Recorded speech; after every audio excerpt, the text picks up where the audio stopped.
এই ছোট্ট মেয়েটিকে পৃথিবীতে এনেছেন তার মা, কিন্তু গায়ের রং বিদেশিদের মতো হওয়ায় বাবা স্বীকৃতি পায়নি সে। গায়ের রঙের সন্দেহের কারণে স্ত্রীকে তালাক দেন স্বামী মুজাফফর। ফেলে যান নিজের রক্তের সন্তানকে, চলে যান প্রবাসে। যে ঘরে বাবা মেয়ের হাসি থাকার কথা ছিল, সেখানে আজ রয়ে গেছে শুধু ক্ষোভ আর কান্নার প্রতিধ্বনি। এমনই ঘটনা ঘটেছে যশোর সদরের বাউলিয়া গ্রামে। মুজাফফর হোসেনের সাথে 2020 সালে পারিবারিকভাবে বিয়ে হয় জেলার কুয়াদা বাজুয়াডাঙ্গা গ্রামের মনিরা খাতুনের। এরপর 2022 সালের 13ই নভেম্বর এই দম্পতির ঘর আলো করে আসে এই কন্যা শিশু আফিয়া। 3 বছর বয়সী আফিয়া বেশ দুরন্ত, তবে বাবার কথা জিজ্ঞেস করলে নিশ্চুপ হয়ে যায় সে।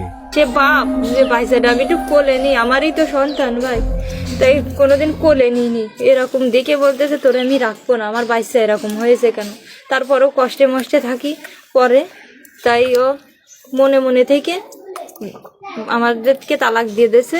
আর সে তালাক দেওয়ার পরপরই সে বিদেশ চলে গেছে ভাই। অভাবের সংসার আর